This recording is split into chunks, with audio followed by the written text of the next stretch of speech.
gracias.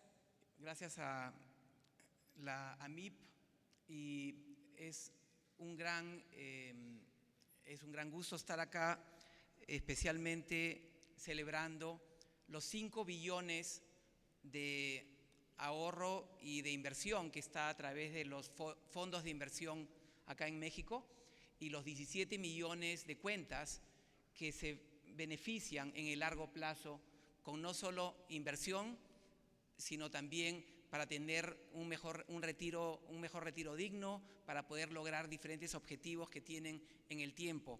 Los fondos de inversión son vehículos que permiten a los participantes poder crecer y poder ver su dinero crecer y lograr diferentes objetivos en su futuro. Para mí es muy grato estar acá. Quiero realmente felicitar a todos los participantes y a todas las autoridades mexicanas, realmente agradecerles el haber siempre poder trabajar con entre el lado público y el lado privado. Siempre en México se ha podido lograr grandes cambios y gran innovación. El haber duplicado los fondos en un periodo de 5 años es realmente un reto y es un hito bastante importante. No muchos mercados de inversión están creciendo a la velocidad del mercado mexicano. Quiero agradecer especialmente a Álvaro García Pimentel. Él, yo sé que es chairman de acá de la asociación, y él trabajó conmigo cuando yo comenzaba a trabajar con México, y hicimos un hito muy importante cuando las Afores hicieron sus primeros inversiones en ETFs, en los trackers, y él fue el primer operador que trabajó en ese gran logro, y muestra también cómo trabajar a nivel público y privado se logran estos grandes logros a nivel del mercado mexicano. También agradecer a Alejandro Aguilar, sus palabras son muy conmovedoras. Yo trabajé con él también desde muy temprano cuando él estaba en Banco de México. Comentarles sobre desde dónde viene esta plática, ¿no? Mi trayectoria profesional, en particular el tiempo que pasé entre el 1997 y 2001, me dio un lugar privilegiado para ver cómo la gestión de activos ha ido evolucionando. Pasé de crecer en ETFs, que es un mercado que vamos a conversar también, a buscar dónde crecer en gestión activa. Yo pasé un periodo muy largo de como 10 años en gestión indizada, pasiva de ETFs, y en el año 2016 pasé a la gestión activa, a buscar cómo crecer en fondos fundamentales y fondos cuantitativos. Eso lo tuve durante el periodo en el que estuve en BlackRock. Primero pasé mucho tiempo en Barclays Global Investors, donde hicimos todo el trabajo con ETFs. Pasé con BlackRock a trabajar en la parte de gestión activa, y más recientemente trabajé en Northern Trust en el área de Family Offices y en el área de Wealth Management. Y actualmente en Franklin Templeton soy presidente de una compañía que maneja cerca de 2 trillones o 2 billones acá en México de activos a nivel global, de los cuales 300,000 millones son gestiones privadas en activos de crédito privado, activos de lo que le dicen private equity o renta variable privada, y activos de real estate y también en activos digitales, en tokenización y en activos que se manejan con inteligencia artificial. Vamos a hablar de todos esos temas, tokenización y también, por supuesto, ETFs. Tenemos una presencia en México de más de 20 años, lo cual celebramos este año. Este año creo que hemos cumplido 21 años de presencia en México. Es una oficina de casi 55 personas, y a nivel de América Latina tenemos más de 100 personas, como 150 personas si consideramos la gente que trabaja en Miami, que también trabaja para asesoría en cuentas de América Latina. Mi ponencia se basa en que la industria está desarrollándose en forma de diferentes velocidades. Por eso enmarco mi visión del panorama actual en dos grandes categorías, lo que llamo océanos profundos o deep oceans y ríos rápidos o fast rivers. Sobre eso es lo que voy a conversar. Los océanos profundos son los negocios grandes y consolidados, áreas como sociedades de inversión o fondos mutuos. Y este es una figura a nivel global. Estos no están creciendo al mismo ritmo que los segmentos más nuevos, pero así representan una base de activos muy significativa y siguen siendo críticos para los clientes y para firmas como Franklin Templeton. Los fondos mutuos siguen siendo el vehículo con la mayor base de activos, con casi 53 billones de dólares invertidos. Los americanos dirían 53 trillones, pero son 53 billones de dólares invertidos al cierre del 2025. En esos negocios se requiere un desempeño sólido y una gobernanza de riesgos impecable. Eso es lo que preserva el núcleo, multiplica la confianza con el tiempo y mantiene relevantes a los negocios tradicionales. Al mismo tiempo, tenemos lo que llamo los ríos rápidos. Son donde vemos parte mayor del crecimiento a nivel global, donde se ve también más innovación, especialmente en el vehículo trackers o ETFs y en mercados privados. Allí es donde la demanda de clientes se está acelerando, sin embargo, con bases bastante más pequeñas. Todavía el vehículo que domina la gestión de fondos son los fondos mutuos o los fondos de inversión, que es lo que estamos celebrando el día de hoy. Los activos globales en ETFs son de alrededor de 20 billones, que son menos de la mitad de todos los fondos mutuos, pero están creciendo a una velocidad de más del doble. Como ven ahí, 27% versus 12% para los fondos mutuos, 28% para las cuentas separadas, Separately Managed Accounts, 50% para los ETFs activos y 18% para mercados privados. Abajo lo que pusimos es que un fondo promedio de S&P 500 y Barclays AG o Bloomberg AG te da un retorno de alrededor del 14%.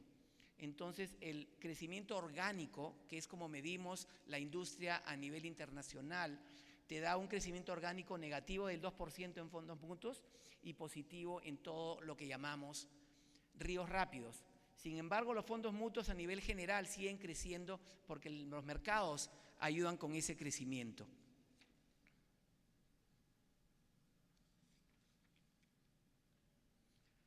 Con el auge de los ETFs, la gestión activa también enfrentó cierta presión y surgió la narrativa que muchos han leído, muchos han discutido, que lo activo estaba en salidas netas y lo pasivo estaba en entradas netas. Es más, habiendo trabajado en el negocio de ETFs, yo participé en esa narrativa. Sin embargo, cuando trabajamos más de cerca, debemos darnos cuenta que eso no es correcto en todos los fondos mutuos. Si vemos renta fija, bonos, los flujos han sido positivos a nivel activo y a nivel pasivo. Esto nunca se habla. Normalmente se habla que lo pasivo está creciendo y lo activo está decreciendo. Y si vemos los crecimientos en los últimos 3 años, los fondos de renta fija han crecido más en flujos que los fondos pasivos a nivel global. En gran parte porque es más difícil poder replicar índices a nivel de renta fija, y segundo, porque existe muchísimo valor en renta fija activa. Por lo tanto, y esa fue una pregunta que me hicieron llegando acá, ¿hay futuro para los fondos? Claramente hay futuro para los fondos crecen más rápido que los ETFs a nivel de renta fija. La figura no es la misma en el lado de renta variable. Podemos ver que en los últimos 10 años y en los últimos muchos años, los flujos de renta variable han sido negativos a nivel de fondos activos y positivo a nivel de ETFs en general, fondos pasivos. Sin embargo, esta figura aplica en promedio, pero no, si vemos por ejemplo, acá hay un ejemplo personal, es un promedio, es un ejemplo de fondos de Franklin Templeton, de un equipo que está basado en Boston, que como vemos tuvo flujos positivos, crecimiento orgánico del más del 10% en los últimos 2 años, y este año también tiene crecimiento que va a ser más del 10%. Entonces, ¿por qué se da esto? Esto se da por 2 razones. Porque obviamente el performance de estos fondos es muy positivo en 3 y 5 años, pero también, como le conversaba a algunos participantes, la gestión de riesgos de estos fondos permite que haya outperformance o ganancias sin ser muy exageradas, pero tampoco hay pérdidas muy exageradas cuando los mercados cambian. El mercado está cambiando de tal forma que la gente quiere crecimiento, pero quiere que el crecimiento con riesgo controlado. Si uno tiene riesgo controlado, hay forma de crecer la gestión activa. Y este es un ejemplo incluso en el mercado de lo que le dicen large caps. El mercado americano de large caps es un mercado que, si uno lee la narrativa, la gente piensa que todo el negocio se va a ir a negocio pasivo. Sin embargo, este es un ejemplo, ahora es un ejemplo de muchos. Si estuviera con gestoras que son pasivas, estarían diciéndome que en promedio esto no es posible.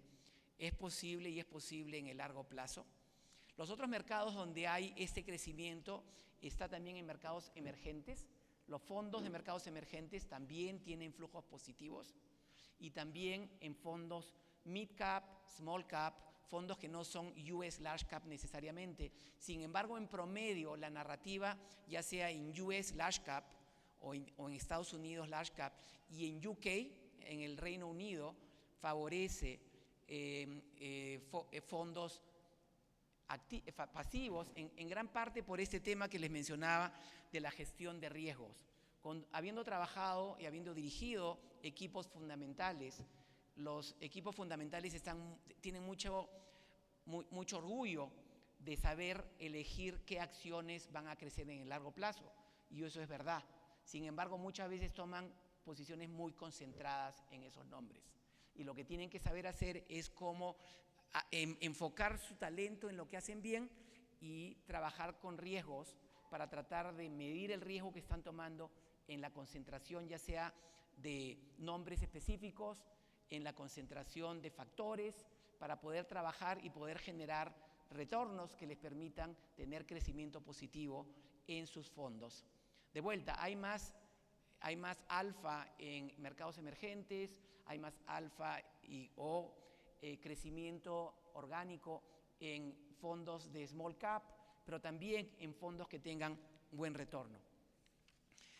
Hablando de eso es lo que hablaba de océanos profundos. Hablando ahora de lo que le digo, los fast rivers, o que es el crecimiento que cuando empecé en BGI en el año 2000, 7 años después de que se lanzara el primer ETF en Canadá, los ETFs todavía estaban en su infancia.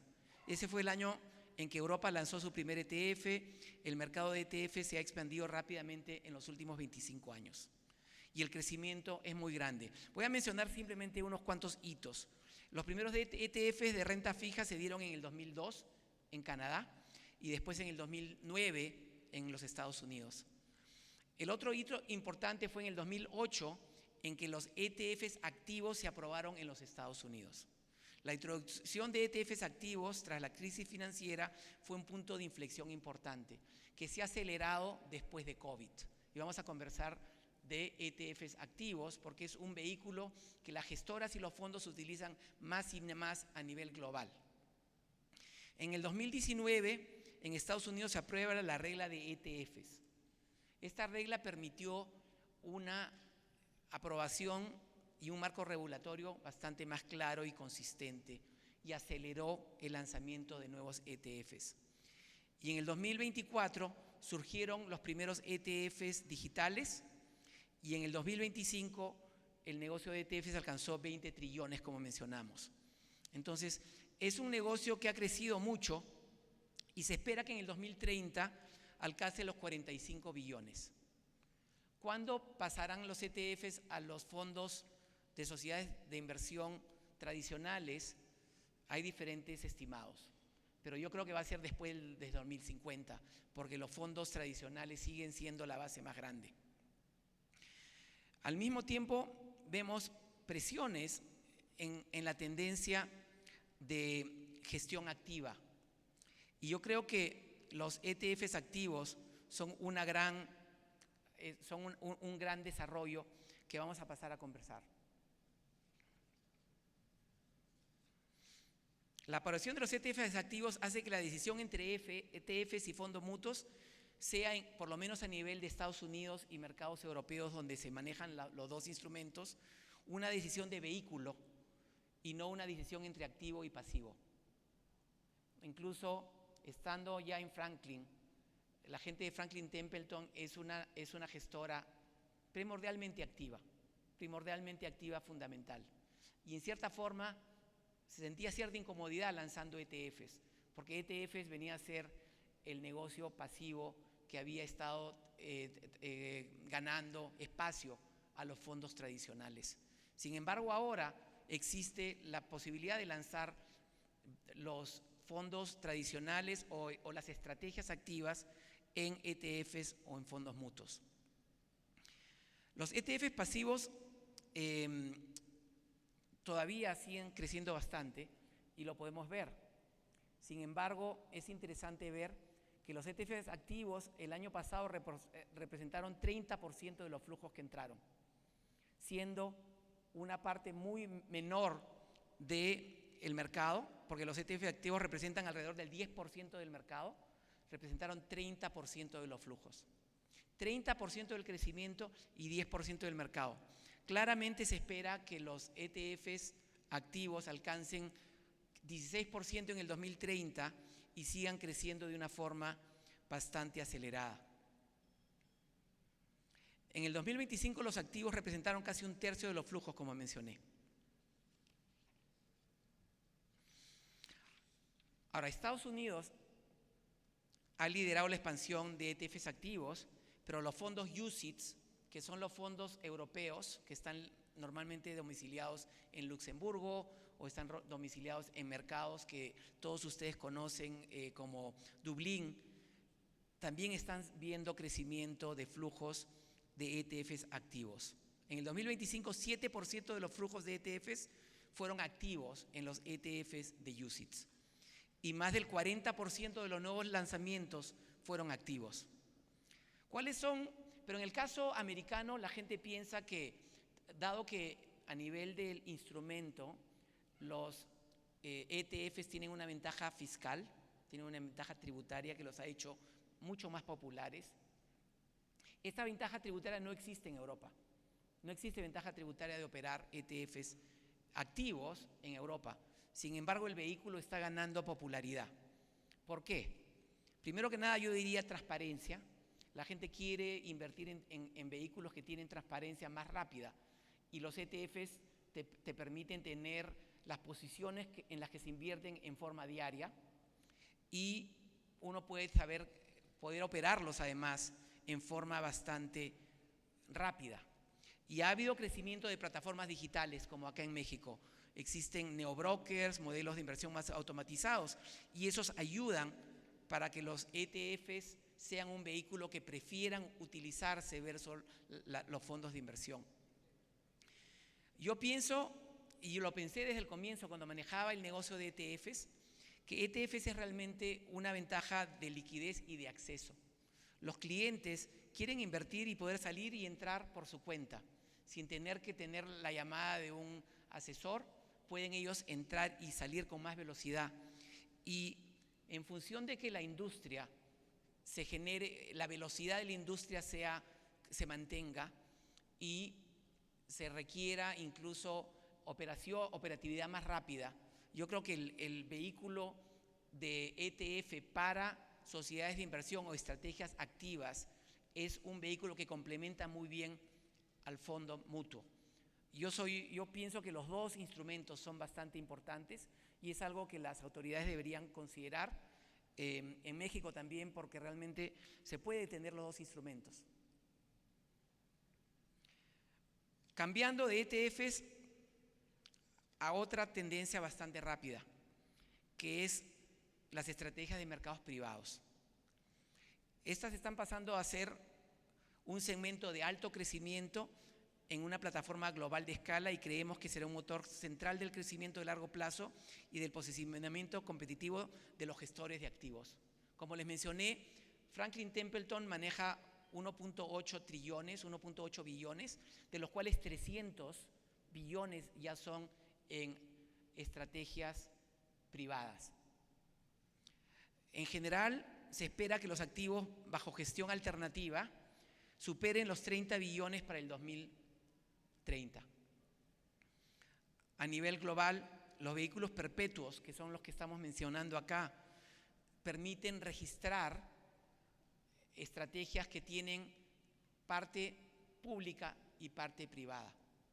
Por ejemplo, es muy popular ahora tener estrategias, lo que le dicen multi-asset credit, que tanto tengan crédito público como crédito privado en la estrategia.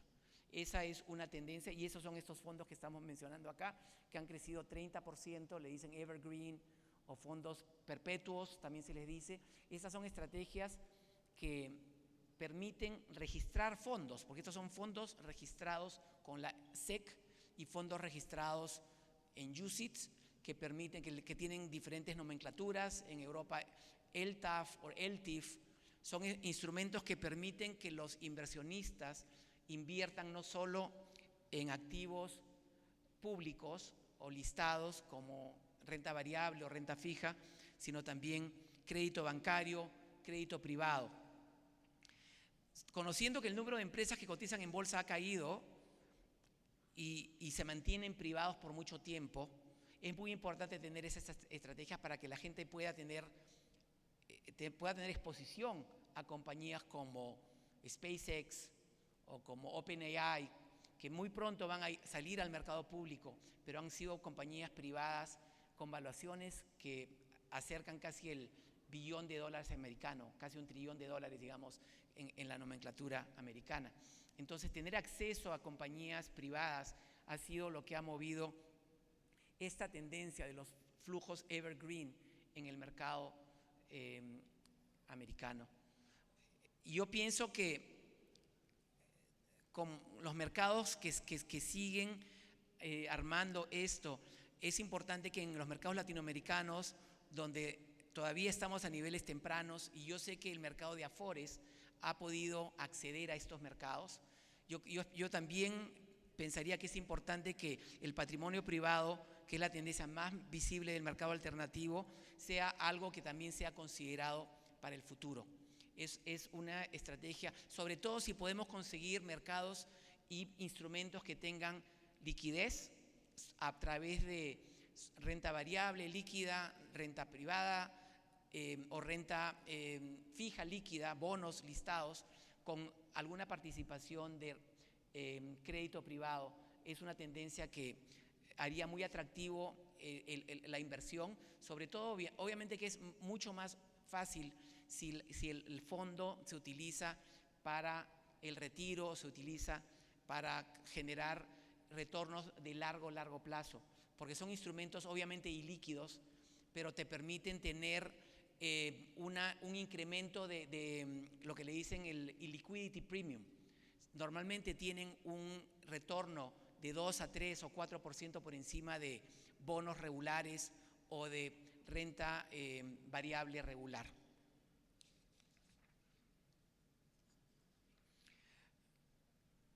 Y vamos a hablar de una tendencia que es bastante nueva.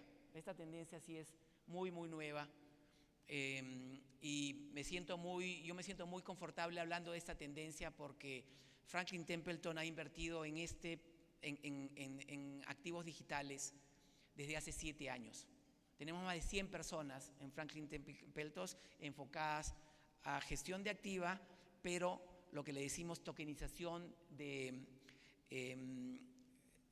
activos, que es una tecnología que permite poder tener muchos beneficios a nivel de lo que lo que yo creo que se va a volver una fundación muy importante en el panorama de inversión. Franklin generó o creó el primer Tokenized Money Market Fund, el fondo de liquidez, en el cual lo que le decimos la identidad o el middle office de la compañía, sobre todo la identidad de quien invierte, se tokenizó o se escribió los activos on-chain, en los diferentes chains, como Stellar, como Ethereum. Esos son chains que nos permitió poder negociar los fondos que tenemos en forma, imagínense, poder invertir en liquidez y poder operarlos 24 horas del día, incluyendo los fines de semana. Imagínense además si la liquidez o el interés pueda ser acumulado y calculado a nivel de minutos o segundos. Eso es lo que nos ha permitido la tokenización. Franklin lanzó en el 2021 el primer fondo monetario totalmente on-chain del mundo, llamado Benji. El fondo utiliza tecnología integrada en blockchain para procesar transacciones y registrar la propiedad de las participaciones. Básicamente lo que está on-chain es la propiedad de las participaciones. Y nos permite negociación 24/7/365, sobre todo a nivel institucional. O sea, en la actualidad, las instituciones que están invirtiendo en Benji permiten una liquidación casi instantánea y la información del accionista está on-chain. El Know Your Customer está en la participación del inversionista. Si tenemos un cliente, un banco, la participación del inversionista subyacente es el que está on-chain, por lo cual podemos pagar el rendimiento al inversionista por minuto en lugar de por día, y esto cambia la regla de juego para instituciones como las tesorerías que mueven grandes sumas de dinero. En la actualidad estamos trabajando con muchos bancos que están trabajando en la integración de Benji en sus tesorerías. También permite, si pensamos un poco más en avanzada, menores barreras de acceso. Cuando lanzamos Benji por primera vez, tuvimos que operar menores barreras de acceso porque el costo es una fracción del costo de operar toda la parte tradicional. Cuando lanzamos Benji, la SEC nos pidió operar procesos paralelos on-chain y off-chain. Nos pidió, ¿qué pasa si es que tú lo haces en forma tradicional, en la cual utilizas un custodio tradicional, utilizas un administrador tradicional, y qué pasa si lo haces todo on-chain? En este caso usamos Stellar, que es uno de los chains, pero hay muchos chains. Benji está como en 10 chains. Durante este periodo realizamos 50.000 transacciones en un periodo de 3 meses. Lo que pasa, o sea, fueron compras y ventas, 50.000 transacciones de rebalanceo también, tanto on-chain como off-chain. El costo para el off-chain, el tradicional, costó $1.50 por transacción, costó $750.000. Disculpa, $75.000. 50.000 transacciones, 1.50, ese fue el costo. El costo total on-chain, porque cada transacción on-chain es en basis points, básicamente fracción de un basis point. El costo total fue $1.13 en 3 meses. O sea, $75.000 versus $1.13. Y eso está registrado, eso está cuando se aprobó el fondo tokenizado de Franklin Templeton. Eso es muy importante porque nos permitió reducir la inversión mínima en nuestro fondo de mercado monetario de $500.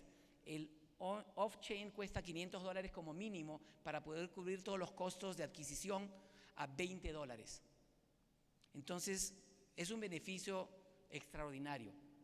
Ahora, va a tomar tiempo que la manufactura de los fondos mutuos se mueva on-chain. Sin embargo, el beneficio de costo es extraordinario y el beneficio de acceso es extraordinario. Con la velocidad que estamos manejando la transformación de inteligencia artificial, la única forma que los fondos, incluso los ETFs, van a poder manejar la velocidad de la transformación tecnológica va a ser con activos financieros tokenizados. Cuando fui a nuestro laboratorio en San Ramón, donde tenemos toda esta gente desarrollando esto, y vi la velocidad de la transferencia, la simplicidad de poder mover de un chain al otro en forma inmediata, sin necesidad de liquidar ni de irte en forma inmediata, dije, este es el siguiente paso después de lo que sufrieron los fondos, después que se fueron a ETFs. Esta es la siguiente gran innovación que se va a dar en el mundo. Va a tomar tiempo, sin embargo, realmente yo pongo mi bet que esto va a simplemente seguir creciendo en el largo plazo. Todas las tendencias que he comentado hoy, obviamente que requieren tecnología, y la tecnología está cambiando nuestra industria en forma muy acelerada, sobre todo con la inteligencia artificial y la tecnología digital. En Franklin tenemos un gran compromiso a desarrollar procesos usando inteligencia artificial en diferentes partes. Lo más obvio es en nivel operativo. Ciertas operaciones ya están siendo muy desarrolladas y muy simplificadas utilizando inteligencia artificial.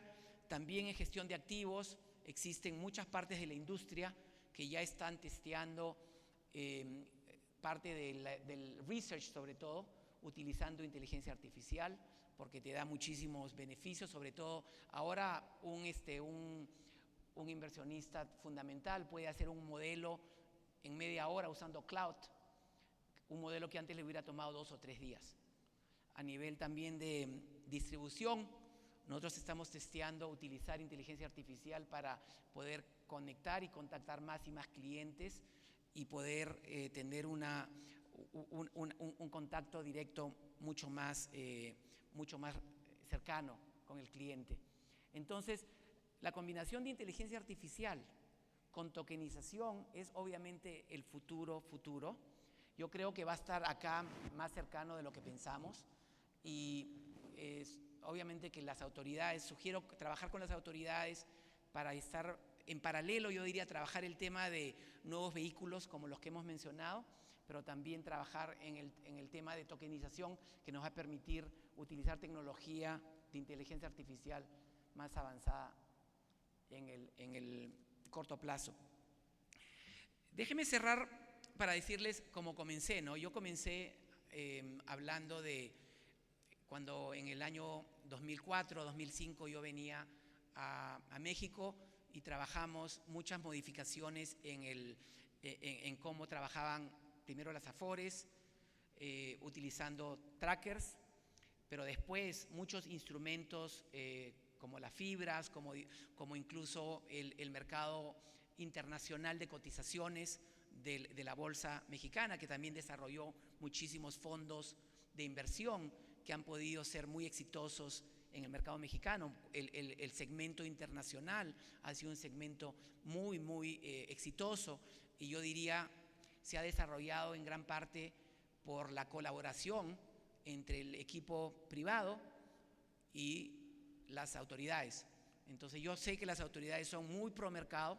El crecimiento del 30% que ha tenido el mercado lo demuestra, porque no cualquier mercado ha crecido a la velocidad que está creciendo el mercado mexicano, pero creo que tenemos que seguir avanzando. 17 millones de cuentas es algo importante, pero yo creo que con el apoyo de la MIP este número puede seguir creciendo para que más gente se favorezca de la inversión. Entonces, los temas más importantes que he mencionado está en poder aprobar ETFs o trackers activos que permitan ser utilizados como vehículos de sociedades de inversión.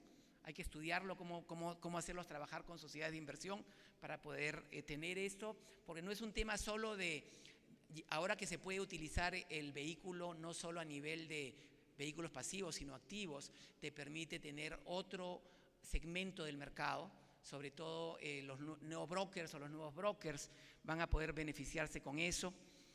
El otro tema que hablamos es los fondos híbridos, fondos que utilizan tanto activos como renta variable, renta fija, pero también renta privada, a nivel de fondos híbridos.